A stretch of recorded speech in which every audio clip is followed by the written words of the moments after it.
Welcome back to the deep dive. We are jumping straight into the source material today, and on a film that is still, what, over a year away from release. But it has already caused an absolute commotion in Hollywood screening rooms. It really has. It's the kind of early buzz you just don't see very often. So our mission today is to really analyze this incredible, intense early buzz. We're talking about Project Hail Mary, the adaptation of Andy Weir's novel starring Ryan Gosling. And it's a massive feature from Amazon MGM, directed by Phil Lord and Chris Miller.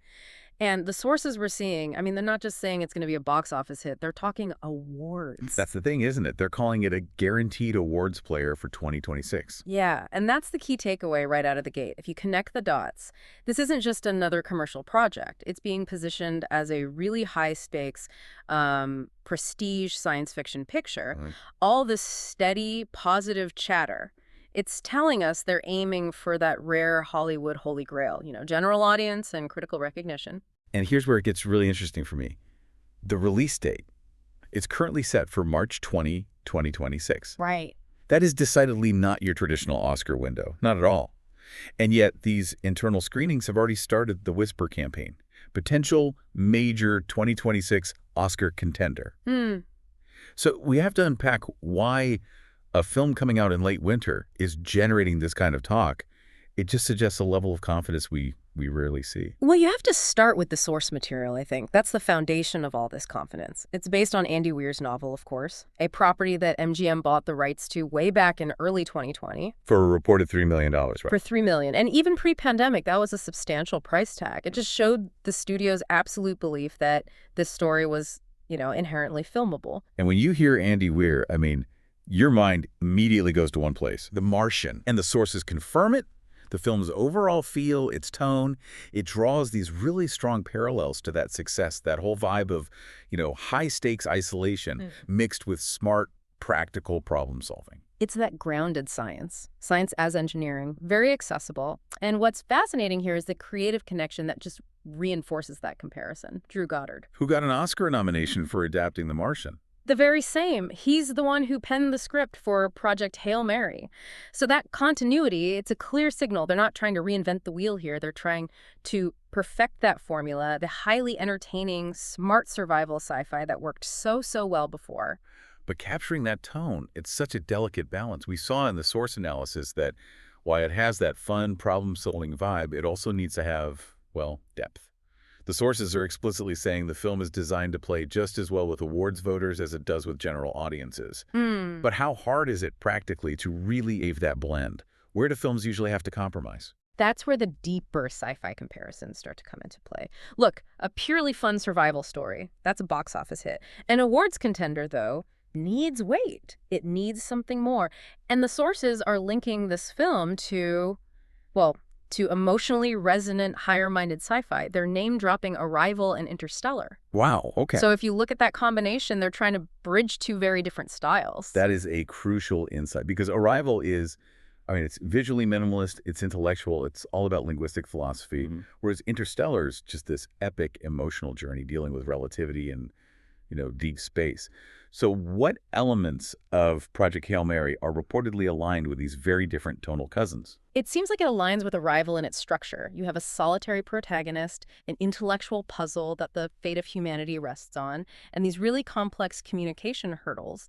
But then it aligns with Interstellar in its emotional core. You've got themes of isolation, personal sacrifice, the pain of being so far from home. Weir's original novel is known for balancing that hard science with these deeply human emotional stakes.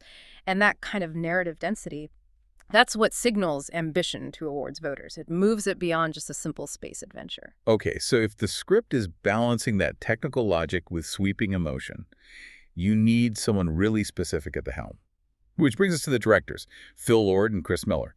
This isn't just another project for them, is it? This feels like a massive professional statement. Absolutely. Think about it. The last completed feature they directed was 22 Jump Street in 2014. A decade ago. Yeah. And of course, this is their first time directing a live-action feature since that very high-profile, infamous departure from Solo, a Star Wars story back in 2017. That departure, it was all about creative differences in tone. It was a huge defining moment for them, and for the industry, really.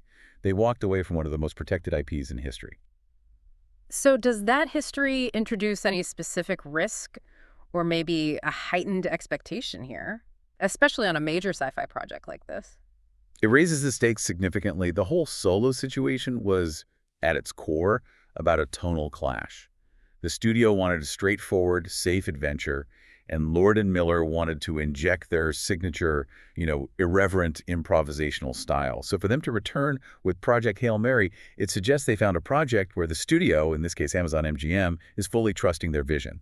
And you need that for a comeback to work. It tells us the studio is embracing their blend of humor and warmth and innovation, not trying to contain it. But it's not like they've been idle. I mean, even though they haven't been in the live-action director's chair, their work since 2014, especially producing and writing on those massive animated hits. Spider-Man, Across the Spider-Verse. The Lego Movie, too. It just shows they are masters of visual innovation and commercial storytelling. That animation background is actually, I think, key to understanding the potential here.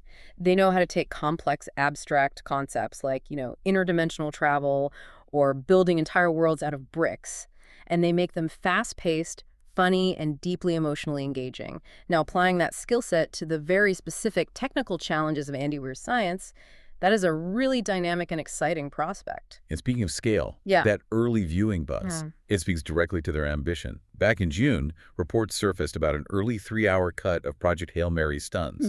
3 hours. Even for a rough assembly, that's enormous. That is a huge production detail to leak. It is a massive statement. When you hear 3 hours, your brain immediately goes to Dune or Interstellar. These are films that needed an immense runtime to develop their complex scientific and emotional subplots.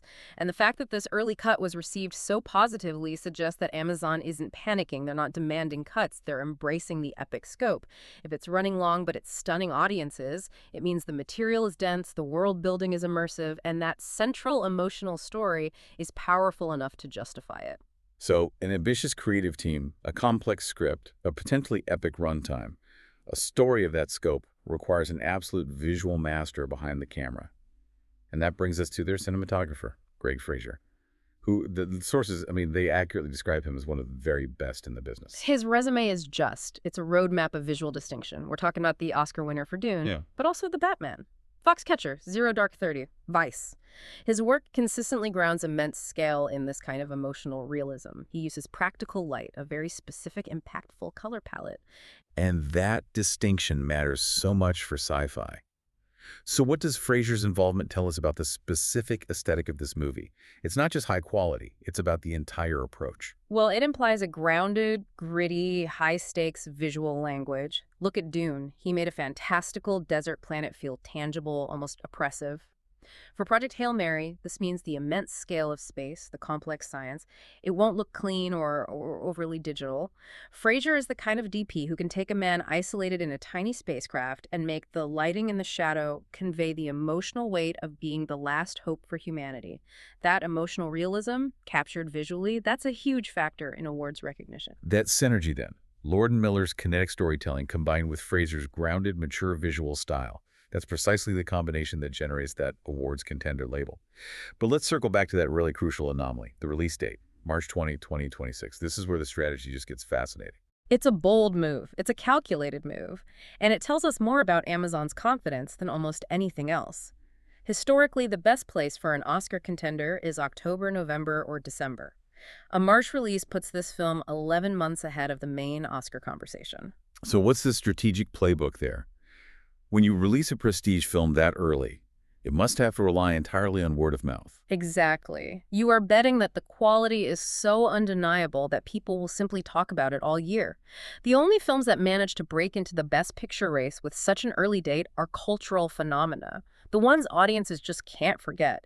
Think about films like Get Out or Black Panther. They didn't just perform well. They became defining cultural touchstones early in the year and just sustained that momentum all the way through critics groups and industry guilds. So Amazon is essentially planting a flag and saying, we have a cultural touchstone. The goal isn't just to be good. The goal is to be unforgettable for 365 days, which just makes the stakes even higher for this specific combination of talent. And when we summarize it all, the culmination of these elements, Ryan Gosling's star power, Lord and Miller directing their defining comeback feature, Drew Goddard adapting Andy Weir's smart source material, and Greg Fraser providing the visual architecture. You realize this isn't just a blockbuster. This is a deliberate attempt by Amazon MGM to enter the cinematic conversation early and just dominate it. The pedigree is too strong for it to be viewed as anything less than a defining film for 2026. So what does this all mean for you, the listener? We've seen this confluence of critical and commercial appeal, top-tier talent both in front of and behind the camera, and the expectation of complex, emotionally resonant sci-fi that has the scope to match its ambition. Which I think raises a really important question for you as you wait for the trailer and for more news to come out. We've established that the film is drawing parallels to both the playful, inventive tone of The Martian and the sweeping, serious, emotional weight of Arrival and Interstellar. We know that blending tones like that is inherently difficult.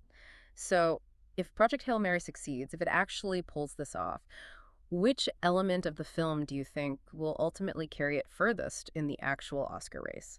Is it the intellectual puzzle solving or the emotional story of isolation? Or maybe the comedic elements? Because Yeah. whatever that final dominant tone is, well, that's what will dictate whether it's seen as a fun blockbuster with a lot of heart or as a true piece of high cinematic art.